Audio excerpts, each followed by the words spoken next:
Hello friends, welcome to natural science academy. ഇന്ന് നമ്മൾ discuss ചെയ്യുന്നത് ഹാഡി-വെയ്ൻബെർഗ് പ്രിൻസിപ്പിൾ അഥവാ ഹാഡി-വെയ്ൻബെർഗ് തത്വം എന്താണെന്നാണ്.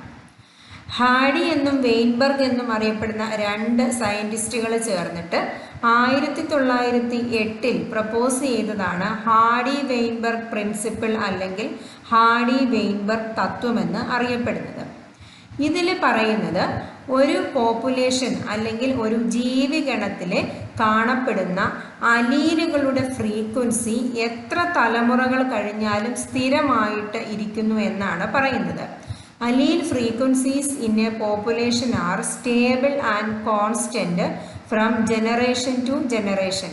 എത്ര തലമുറകൾ കഴിഞ്ഞ് വന്നാലും ഒരു പോപ്പുലേഷൻ അല്ലെങ്കിൽ ഒരു ജീവിഗണത്തിൽ കാണപ്പെടുന്ന അലീലുകളുടെ ആവൃത്തി സ്ഥിരമായിട്ട് തന്നെ ഇരിക്കുന്നു എന്നാണ് ഹാഡി-വെയ്ൻബെർഗ് തത്വത്തിൽ അല്ലെങ്കിൽ പ്രിൻസിപ്പിളിനകത്തിൽ പറയുന്നത്.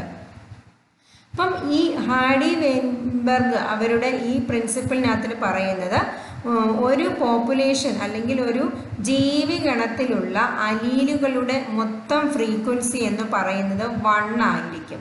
സം ടോട്ടൽ ഓഫ് അലീലിക് ഫ്രീക്വൻസി എന്ന് പറയുന്നത് എപ്പോഴും 1 അല്ലെങ്കിൽ 1 ആയിരിക്കുമെന്നാണ് അവർ പറയുന്നത്. ഇനി ഇതുമായി ബന്ധപ്പെട്ട് കുറച്ച് ടേംസ് ഉണ്ട്. അതായത് ഹാഡി-വെയ്ൻബെർഗ് പ്രിൻസിപ്പിളിൽ റെപ്രസെൻ്റ് ചെയ്യുന്ന സ്മോൾ പി എന്ന് പറഞ്ഞു കഴിഞ്ഞാൽ അത് ക്യാപിറ്റൽ എ എന്ന് പറയുന്ന അലീലിൻ്റെ അലീലിക് ഫ്രീക്വൻസി ആയിരിക്കും. ഇപ്പം നമ്മൾ എപ്പോഴും ജെനറ്റിക്സിൽ നമ്മൾ എപ്പോഴും എക്സാമ്പിളായിട്ട് പറയുന്നതാണ് നീളം കൂടിയ പയറുചെടികളും അതുപോലെ തന്നെ നീളം കുറഞ്ഞ പയറുചെടികളും. അതിനെ നമ്മൾ ക്യാപിറ്റൽ ടി എന്ന് പറഞ്ഞു കഴിഞ്ഞാൽ നീളം കൂടിയവരാണ്, സ്മോൾ ടി എന്ന് പറഞ്ഞു കഴിഞ്ഞാൽ നീളം കുറഞ്ഞവരാണ് എന്നാണ് നമ്മൾ പറയുന്നത്.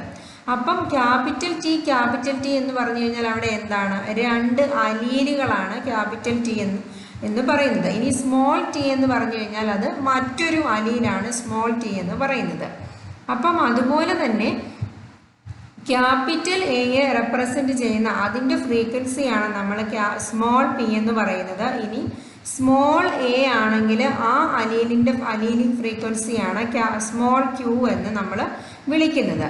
ഇനി പി സ്ക്വയർ എന്ന് പറഞ്ഞു കഴിഞ്ഞാൽ അതെന്താണ്, അതൊരു ഹോമോസൈഗസ് ഡോമിനൻറ്റിനെയാണ് റെപ്രസെൻ്റ് ചെയ്യുന്നത്. അതായത് ക്യാപിറ്റൽ എ എന്ന് അറിയപ്പെടുന്ന ഒരു ഹോമോസൈഗസ് ഡോമിനൻറ്റിനെയാണ് നമ്മൾ ഹാഡി-വെയ്ൻബെർഗ് തത്വത്തിൽ പി സ്ക്വയർ എന്ന് റെപ്രസെൻ്റ് ചെയ്യുന്നത്.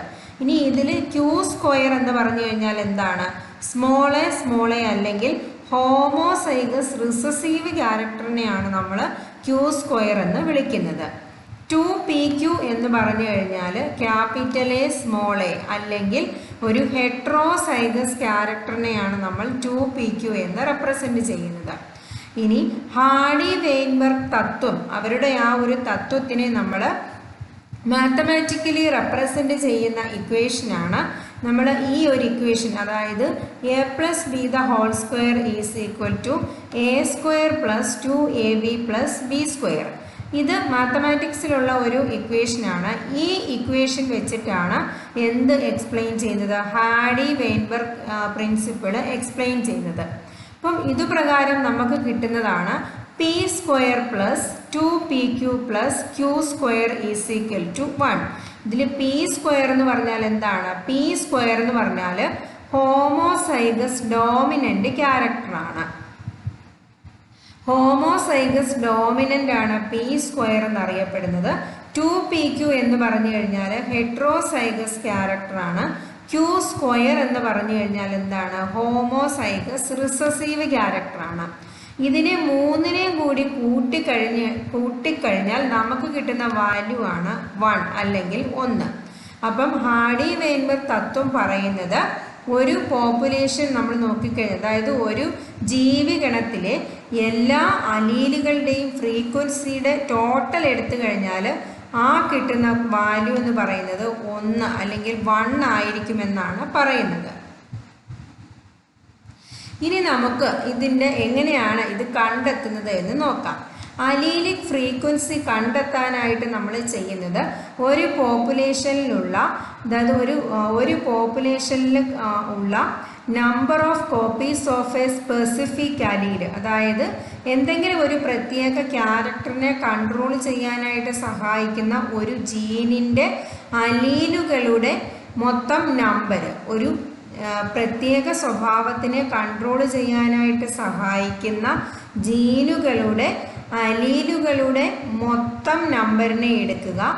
ഈ നമ്പറിനെ നമ്മൾ ആ പ്രത്യേക പോപ്പുലേഷനിൽ കാണപ്പെടുന്ന ജീനിൻ്റെ എല്ലാ അലീലുകളുടെയും നമ്പറിനെ ഉപയോഗിച്ചുകൊണ്ട് നമ്മൾ ഡിവൈഡ് ചെയ്യുക. ഇങ്ങനെയാണ് അലീലിൻ്റെ ഫ്രീക്വൻസി നമ്മൾ കണ്ടെത്തുന്നത്.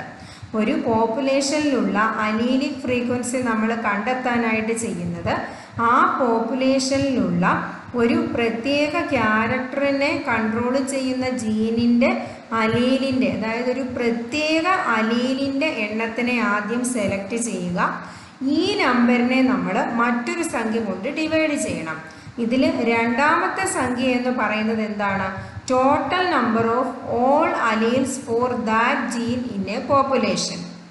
അതായത് ആ ഒരു പ്രത്യേക ജീനിലുള്ള എല്ലാ അലീലുകളുടെയും നമ്പറിനെ നമ്മൾ എടുക്കുന്നു. ആ പോപ്പുലേഷനിലുള്ള മൊത്തം അലീലുകളുടെ നമ്പറുകളെ എടുത്തിട്ട് നമ്മൾ അത് വെച്ചിട്ടാണ് ഈ ഒരു പ്രത്യേക ക്യാരക്ടറിന് വേണ്ടിയുള്ള അലീലിൻ്റെ എണ്ണത്തിനെ നമ്മൾ ഡിവൈഡ് ചെയ്യുന്നത്.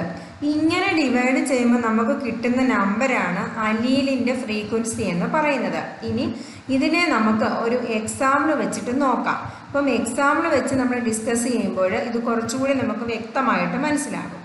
ഇതിനു വേണ്ടി നമ്മൾ ചെയ്യുന്നത് 100 പയറ് ചെടികൾ ഉള്ള ഒരു പോപ്പുലേഷനെയാണ് നമ്മളിവിടെ എക്സാമ്പിളായിട്ട് എടുത്തിരിക്കുന്നത്. ഇപ്പം മൊത്തം ഉള്ള പയറ് ചെടികളുടെ എണ്ണം 100 എണ്ണമാണ്. അതിൽ 49 പേരും പർപ്പിൾ കളറുള്ള ഫ്ലവറുകളാണ് പ്രൊഡ്യൂസ് ചെയ്യുന്നത്. അപ്പം പർപ്പിൾ കളറുള്ള ഫ്ലവർ പ്രൊഡ്യൂസ് ചെയ്യുന്ന ഈ 49 പേരും എങ്ങനെയുള്ളവരാണ്? ക്യാപിറ്റൽ ആർ ആണ് ഇവരുടെ ക്യാരക്ടർ എന്ന് പറയുന്നത്. അതായത് ഇവർ എന്താണ്? ഹോമോസൈഗസ് ഡോമിനൻ്റ് ക്യാരക്ടറാണ് ഇവർ കാണിക്കുന്നത്. അപ്പം ഹോമോസൈഗസ് ഡോമിനൻ്റ് അല്ലെങ്കിൽ ക്യാപിറ്റൽ ആർ എന്ന് പറയുന്ന പർപ്പിൾ കളറുള്ള ഫ്ലവറുകൾ 49 എണ്ണമാണ്. ഇനി ഹെറ്ററോസൈഗസ് ക്യാരക്ടറാണ് എങ്കിലും അവർ പർപ്പിൾ കളറുള്ള ഫ്ലവറാണ് പ്രൊഡ്യൂസ് ചെയ്യുന്നത്. ഇങ്ങനെയുള്ള ഹെറ്ററോസൈഗസിൽ വരുന്നവർ 42 പേരാണ് വരുന്നത്. ഇനിയുള്ള ഹോമോസൈഗസ് റിസസീവ് ക്യാരക്ടർ കാണിക്കുന്ന അല്ലെങ്കിൽ സ്മോൾ ആർ എന്ന് പറയുന്ന കാറ്റഗറിയിൽ വരുന്നത് 9 പേരാണ്. ഈ 9 പേരുടെ ഫ്ലവറിൻ്റെ കളറ് വൈറ്റ് കളറാണ് അല്ലെങ്കിൽ വെള്ള നിറമാണ്. ഇനി ഹോമോസൈഗസ് എന്ന് പറയുന്നതിന് എപ്പോഴും 2, അതായത് ഹോമോസൈഗസ് എന്ന് പറയുന്ന ക്യാരക്ടറിൽ എപ്പോഴും ഒരു അലീലിൻ്റെ 2 കോപ്പികൾ ഉണ്ടായിരിക്കും. അപ്പം നമ്മളിവിടെ ക്യാപിറ്റൽ ആറിനെ നോക്കിയാലും അതിൽ 2 അലീലുകൾ, അതായത് ഇതിൽ 2 ക്യാപിറ്റൽ ആർ ഉണ്ട്. ഈ ഓരോ ക്യാപിറ്റൽ ആറും എന്താണ്? ഓരോ അലീലുകളെയാണ് റെപ്രസെൻ്റ് ചെയ്യുന്നത്. ഇനി നമ്മുടെ സ്മോൾ ആർ എന്ന് പറഞ്ഞു കഴിഞ്ഞാൽ അതും ഒരു ഹോമോസൈഗസ് ആണ്. അപ്പം ഇവിടെ നമ്മൾ നോക്കിക്കഴിഞ്ഞാൽ 2 സ്മോൾ ആർ ഉണ്ട്. ഇതിൽ ഓരോ സ്മോൾ ആറും റെപ്രസെൻ്റ് ചെയ്യുന്നത് എന്തിനെയാണ്? ഓരോ അലീലുകളെയാണ് റെപ്രസെൻ്റ് ചെയ്യുന്നത്. അപ്പോൾ ഹോമോസൈഗസ് ക്യാരക്ടർ എടുത്തു കഴിഞ്ഞാൽ അതിനകത്തിൽ ഒരു അലീലിൻ്റെ തന്നെ 2 കോപ്പികൾ ഉണ്ടായിരിക്കും. ഇനി നമ്മൾ ഹെറ്ററോസൈഗസിനെയാണ് നോക്കുന്നത്. അതായത് ക്യാപിറ്റൽ ആർ സ്മോൾ ആർ എന്ന് പറയുന്ന ഹെറ്ററോസൈഗസിനെയാണ് നോക്കുന്നതെങ്കിൽ അവിടെ ഒരു അലീലിൻ്റെ ഒരു കോപ്പി മാത്രമാണ് ഉള്ളത്. ഒരു അലീലിൻ്റെ ഒരു കോപ്പി മാത്രമാണ് ഈ കണ്ടീഷനിൽ ഉള്ളത്. ഇനി നമ്മൾ നോക്കുന്നത് എന്ത് ചെയ്യുന്നു? സ്മോൾ ആറിൻ്റെ ഫ്രീക്വൻസിയാണ് നമ്മൾ കണ്ടെത്തുന്നത്. അതായത് സ്മോൾ ആർ എന്ന് പറയുന്ന ആ അലീലിൻ്റെ അലീലിക് ഫ്രീക്വൻസിയാണ് നമ്മൾ കണ്ടെത്തുന്നത്. ഇതിനു വേണ്ടി നമ്മൾ ചെയ്യുന്നത് തൊട്ട് മുന്നത്തെ കേസിൽ നമ്മൾ പറഞ്ഞ ആ ഇക്വേഷനെ തന്നെയാണ് നമ്മൾ ഇവിടെ ഉപയോഗിക്കുന്നത്. അതായത് നമ്മൾ ഈ പറഞ്ഞ allelic frequency is equal to number of copies of a specific allele in a population divided by total number of all alleles for that gene in a population. ഈ ഇക്വേഷൻ വെച്ചിട്ടാണ് നമ്മൾ സ്മോൾ ആറിൻ്റെ അലീലിക് ഫ്രീക്വൻസി കണ്ടെത്തുന്നത്. അപ്പം ഇതിനായിട്ട് നമ്മൾ ചെയ്യുന്നത് നമുക്കിവിടെ കണ്ടെത്തേണ്ടത് എന്താണ്? സ്മോൾ ആറിൻ്റെ അലീലിക് ഫ്രീക്വൻസിയാണ് കണ്ടെത്തുന്നത്. അപ്പം നമ്മുടെ ഈ എക്സാമ്പിളിനകത്തിൽ സ്മോൾ ആർ എന്ന് പറയുന്ന അലീലുകൾ വരുന്ന എല്ലാത്തിനെയും നമ്മളിവിടെ സെലക്ട് ചെയ്യണം. അതായത് ഹെറ്ററോസൈഗസ് ആയ ക്യാപിറ്റൽ ആർ സ്മോൾ ആറിനകത്തിൽ ഒരു സ്മോൾ ആർ വരുന്നുണ്ട്. അതുപോലെ തന്നെ ഹോമോസൈഗസ് റിസസീവായ സ്മോൾ ആർ എന്ന് പറയുന്നതിനകത്തിലും എന്തുണ്ട്, സ്മോൾ ആർ വരുന്നുണ്ട്. അപ്പം നമ്മുടെ ഇക്വേഷൻ പ്രകാരം capital R plus 2 into small R, അതായത് സ്മോൾ ആർ എന്ന് പറയുന്നത് 2 പേരുണ്ട്. ഇതിനെ നമ്മൾ ഡിവൈഡ് ചെയ്യുന്നു. എന്തുകൊണ്ട്? ആ ഒരു പോപ്പുലേഷനിലുള്ള മൊത്തം അലീലുകളുടെ എണ്ണം കൊണ്ട്. ആ പോപ്പുലേഷനിലുള്ള മൊത്തം അലീലുകൾ എന്ന് പറഞ്ഞാൽ എന്താണ്?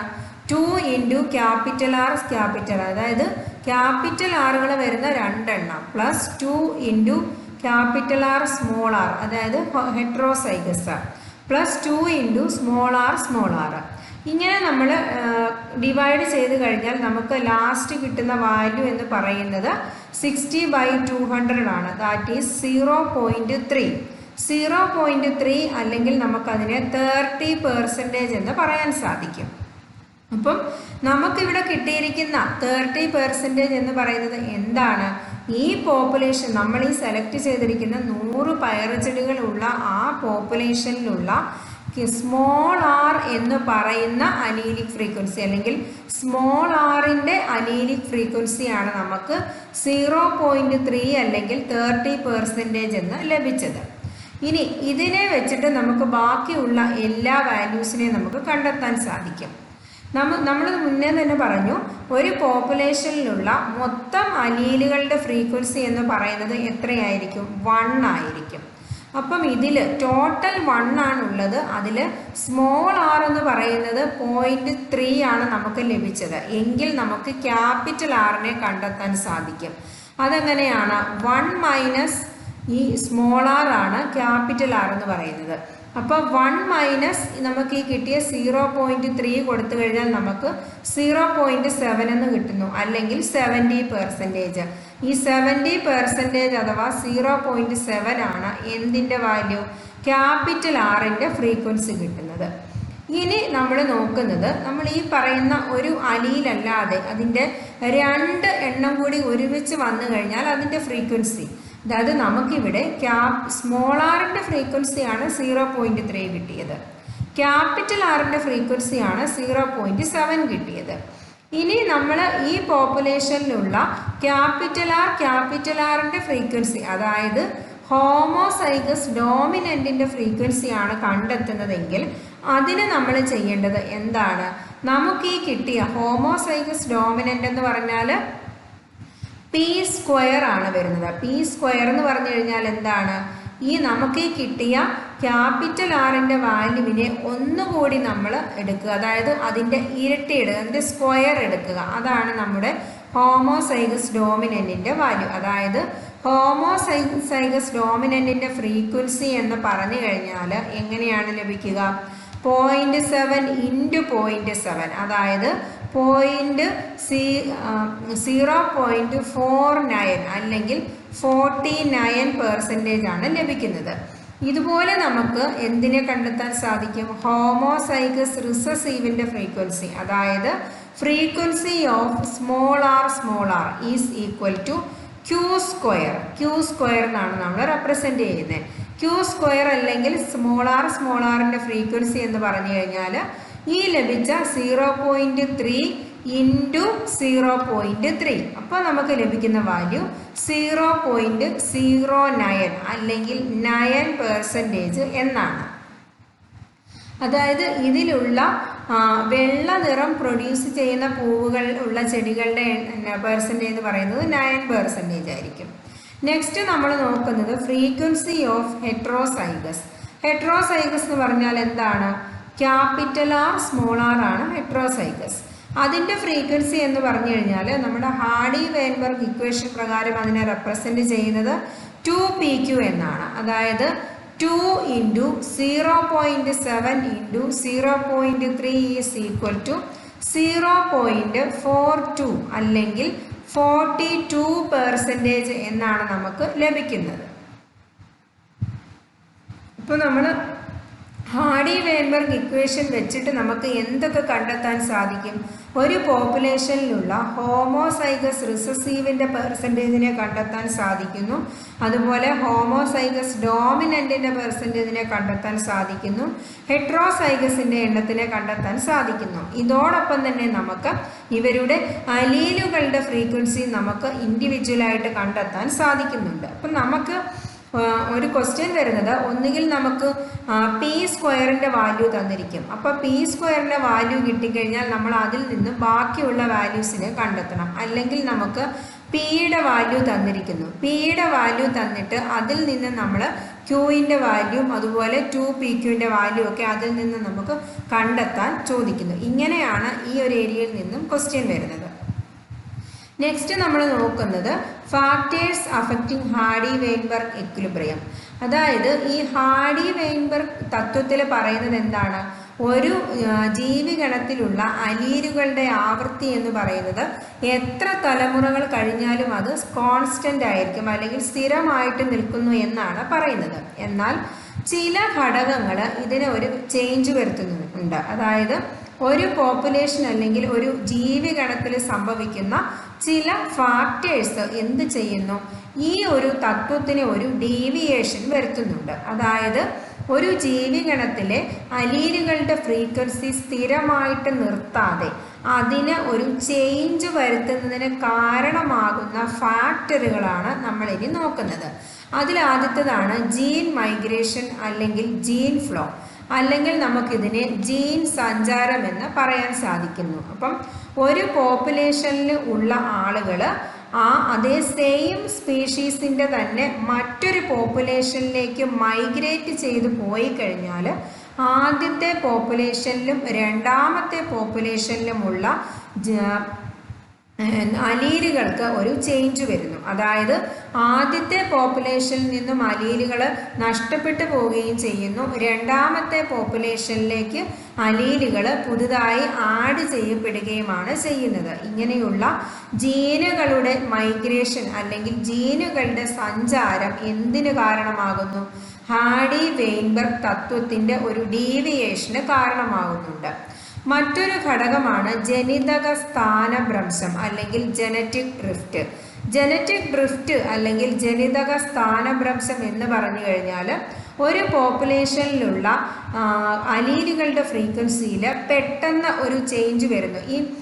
ഇങ്ങനെ ഉണ്ടാകുന്ന ചേഞ്ച് എന്ന് പറയുന്നത് സാധാരണ രീതിയിൽ നടക്കുന്ന ഒരു ചേഞ്ച് ആയിരിക്കണം. അതായത് നമ്മൾ ആർട്ടിഫിഷ്യലായിട്ട് ഒരു അലീൽ ഫ്രീക്വൻസിയിൽ ചേഞ്ച് ഒന്നും വരുത്താതെ നാച്ചുറൽ കണ്ടീഷൻസിൽ നടക്കുന്ന അലീൽ ഫ്രീക്വൻസിയിലുള്ള ചേഞ്ചിനെയാണ് നമ്മൾ ജനറ്റിക് ഡ്രിഫ്റ്റ് അല്ലെങ്കിൽ ജനിതക സ്ഥാനഭ്രംശം എന്ന് പറയുന്നത്. ഇങ്ങനെ ഒരു സ്ഥാനഭ്രംശം സംഭവിച്ചാലും എന്ത് സംഭവിക്കുന്നു? ഹാഡി-വെയ്ൻബെർഗ് തത്വത്തിന് ഒരു ഡീവിയേഷൻ ഉണ്ടാകുന്നതിന് കാരണമാകുന്നു. എന്ന് പറഞ്ഞു കഴിഞ്ഞാൽ ഒരു പോപ്പുലേഷൻ, അതായത് ഒരു ജീവിഗണത്തിലുള്ള അലീലുകളുടെ ഫ്രീക്വൻസി അഥവാ ആവൃത്തിയിലൊരു ചേഞ്ച് ഉണ്ടാകുന്നു. മറ്റൊരു ഫാക്ടറാണ് മ്യൂട്ടേഷൻ അല്ലെങ്കിൽ ഉൽപരിവർത്തനം. നമുക്ക് അറിയാവുന്നതാണ് മ്യൂട്ടേഷൻ എന്ന് പറഞ്ഞു കഴിഞ്ഞാൽ എന്താണ്? പെട്ടെന്നുണ്ടാകുന്ന ഒരു ചേഞ്ചാണ്. ഒരു ജീവിഗണത്തിന് പെട്ടെന്ന്, അതായത് ഒരു ജീവിയുടെ ജനറ്റിക് കോൺസ്റ്റിറ്റ്യൂഷന് പെട്ടെന്നുണ്ടാകുന്ന ഒരു ചേഞ്ചിനെയാണ് നമ്മൾ മ്യൂട്ടേഷൻ അഥവാ ഉൽപരിവർത്തനം എന്ന് പറയുന്നത്. അപ്പം ഇതുമായി ബന്ധപ്പെട്ട് നമുക്ക് പറയാവുന്ന ഒരു എക്സാമ്പിളാണ് നമ്മുടെ സിക്കിൾ സെൽ അനീമിയ ഉണ്ടാകുന്നു. അപ്പോൾ സിക്കിൾ സെൽ അനീമിയ ഉണ്ടാകുന്നതിൻ്റെ കാരണം എന്ന് പറയുന്നത് എന്താണ്? ഗ്ലൂട്ടാമിക് ആസിഡ് എന്ന് പറയുന്ന ഒരു അമിനോ ആസിഡിൻ്റെ മ്യൂട്ടേഷൻ, അതായത് ആ ഒരു സീക്വൻസിന് മ്യൂട്ടേഷൻ അഥവാ ഉൽപരിവർത്തനം സംഭവിച്ചിട്ട് ഗ്ലൂട്ടാമിക് ആസിഡ് എന്ന് പറയുന്ന ആ ഒരു അമിനോ ആസിഡ് മാറിയിട്ട് പകരം അവിടെ വലൈൻ എന്ന് പറയുന്ന ഒരു അമിനോ ആസിഡ് വരുന്നു. ഇങ്ങനെ ഉണ്ടാകുന്നതാണ് എന്ത്? സിക്കിൾ സെൽ അനീമിയ ഉണ്ടാകുന്നതിന് കാരണമായിട്ടുള്ള ഉൽപരിവർത്തനം. അപ്പം ഇങ്ങനെയുള്ള ഉൽപരിവർത്തനം ഉണ്ടാകുന്നത് കൊണ്ട് ഒരു ജീവിഗണത്തിലുള്ള അലീലുകളുടെ ഫ്രീക്വൻസിയിൽ ഒരു ചേഞ്ച് ഉണ്ടാകുന്നു. മറ്റൊരു ഫാക്ടറാണ് ജനറ്റിക് റീകോമ്പിനേഷൻ അല്ലെങ്കിൽ ജനിതക പുനഃസംയോജനം. റീകോമ്പിനേഷൻ സംഭവിച്ചു കഴിഞ്ഞാൽ നമുക്കറിയാവുന്നതാണ് ഏതൊരു ഓർഗാനിസത്തിലുള്ള റീകോമ്പിനേഷൻ സംഭവിച്ചാലും അവിടെ അവരുടെ ജനറ്റിക് സ്ട്രക്ചറിന് ഒരു ചേഞ്ച് വരുന്നുണ്ട്.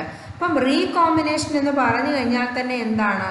ഒരു എ എന്ന് പറയുന്ന ഒരു വസ്തു അതിനൊരു ചേഞ്ച് വന്നിട്ട് അതെന്ത് വന്നു, രണ്ട് പേരുടെ ഒരു കോമ്പിനേഷനായിട്ട് മാറുന്നു. അതായത് എയും ബിയും തമ്മിൽ കമ്പൈൻ ചെയ്തിട്ട് അത് പുതിയ ഒന്നായി മാറുന്നതിനെയാണ് നമ്മൾ റീകോമ്പിനേഷൻ എന്ന് പറയുന്നത്. ഇങ്ങനെയുള്ള ജനിതക പുനഃസംയോജനം എന്ന് പറയുന്ന പ്രോസസ്സ് നടന്നാലും എന്ത് സംഭവിക്കുന്നുണ്ട്, ഒരു ജീവിഗണത്തിലുള്ള അലീലുകളുടെ ഫ്രീക്വൻസിയിൽ ഒരു ചേഞ്ച് വരുന്നുണ്ട്. മറ്റൊരു പ്രധാനപ്പെട്ട ഫാക്ടറാണ് നാച്ചുറൽ സെലക്ഷൻ അഥവാ പ്രകൃതി നിർദ്ധാരണം. നാച്ചുറൽ സെലക്ഷൻ അഥവാ പ്രകൃതി നിർദ്ധാരണം എന്ന് പറയുന്നത് നമ്മുടെ പ്രകൃതി അല്ലെങ്കിൽ എൻവയോൺമെൻറ്റിൽ കൂടുതൽ വേരിയേഷൻസ്, അതായത് അല്ലെങ്കിൽ ഒരുപാട് പുതിയ പുതിയ ക്യാരക്ടേഴ്സിനെ കൊണ്ടുവരാനായിട്ട് പ്രകൃതി തന്നെ ചെയ്യുന്ന ഒരു പ്രോസസ്സാണ് നാച്ചുറൽ സെലക്ഷൻ അഥവാ പ്രകൃതി നിർദ്ധാരണം എന്ന് പറയുന്നത്. ഈ ഒരു കൺസെപ്റ്റിനെ ഏറ്റവും നന്നായി എക്സ്പ്ലെയിൻ ചെയ്തതാണ് നമ്മുടെ ഡാർവിനാണ്. അദ്ദേഹത്തിൻ്റെ ഗാലപ്പാഗോസ് ഐലൻഡിലൊക്കെ നടത്തിയ പല പരീക്ഷണങ്ങളുടെ ലാസ്റ്റ് കൺക്ലൂഷനായിട്ട് നാച്ചുറൽ സെലക്ഷൻ അഥവാ പ്രകൃതി നിർദ്ധാരണം എന്താണെന്ന് ഏറ്റവും നന്നായി എക്സ്പ്ലെയിൻ ചെയ്ത സയൻറ്റിസ്റ്റ്. ഇങ്ങനെ നാച്ചുറൽ സെലക്ഷൻ നടന്നാലും ഒരു ജീവിഗണത്തിലുള്ള അലീലുകളുടെ ഫ്രീക്വൻസിയിൽ ഒരു വ്യത്യാസം അല്ലെങ്കിൽ ചേഞ്ച് ഉണ്ടാകുന്നതിന് കാരണമാകുന്നുണ്ട്. അപ്പം ഇതിൽ നിന്ന് നമ്മൾ ഓർത്തിരിക്കേണ്ടത്, ഒരു ജീവിഗണത്തിലെ അലീലുകളുടെ ഫ്രീക്വൻസി ചേഞ്ച് ഉണ്ടാകുന്നതിന് കാരണമാകുന്ന ഫാക്ടറുകളാണ് എന്തൊക്കെ? ജീൻ സഞ്ചാരം, ജനിതക സ്ഥാനഭ്രംശം, ഉൽപരിവർത്തനം, ജനിതക പുനഃസംയോജനം, അതുപോലെ പ്രകൃതി നിർദ്ധാരണം. ഇനി മറ്റൊരു രീതിയിൽ ചോദിച്ചു കഴിഞ്ഞാൽ, ഒരു ജീവിഗണത്തിലെ അലീലുകളുടെ ഫ്രീക്വൻസി എപ്പോഴും സ്ഥിരമായിട്ട് നിലനിൽക്കണമെങ്കിൽ, അല്ലെങ്കിൽ ഒരു ഹാഡി-വെയ്ൻബെർഗ് തത്വം അല്ലെങ്കിൽ ഹാഡി-വെയ്ൻബെർഗ് ഇക്വേഷൻ പ്രകാരം ഒരു ജീവിഗണത്തിലുള്ള അലീലുകളുടെ ഫ്രീക്വൻസി സ്ഥിരമായിട്ട് നിൽക്കണമെങ്കിൽ ആ ജീവിഗണത്തിൽ നമ്മൾ ഇപ്പം ഡിസ്കസ് ചെയ്ത ഈ 5 കാര്യങ്ങളും സംഭവിക്കരുത്. ഈ 5 കാര്യങ്ങളും ആ പോപ്പുലേഷനിൽ ഉണ്ടായിക്കഴിഞ്ഞാൽ ഹാഡി-വെയ്ൻബെർഗ് ഇക്വേഷൻ അവിടെ എന്തായി പോകുന്നു, അവിടെ ഡിസ്റ്റർബ് ആയി പോകുന്നു. അതായത് ഈ ഒരു പ്രിൻസിപ്പിളിന് അവിടെ പിന്നെ വർക്ക് ചെയ്യാൻ സാധിക്കുന്നില്ല. അപ്പം ഇന്ന് നമ്മൾ ഡിസ്കസ് ചെയ്തത് ഹാഡി-വെയ്ൻബെർഗ് ഇക്വേഷനും അതിൽ എങ്ങനെയാണ് ഒരു പോപ്പുലേഷനകത്തിൽ നമുക്ക് പല അലീലുകളുടെ ഫ്രീക്വൻസി കണ്ടെത്തുന്നത്, അതുപോലെ ഹാഡി-വെയ്ൻബെർഗ് പ്രിൻസിപ്പിൾ പ്രോപ്പറായിട്ട് ഫങ്ഷൻ ചെയ്യണമെങ്കിൽ ആ ഒരു എക്കോസിസ്റ്റത്തിൽ പ്രവർത്തിക്കേണ്ടതായിട്ടുള്ള ഘടകങ്ങൾ എന്തൊക്കെയാണ്, ഇത്തരത്തിലുള്ള ഡീറ്റെയിൽസ് ആണ്. മറ്റൊരു ക്ലാസ്സുമായി നമുക്ക് വീണ്ടും കാണാം.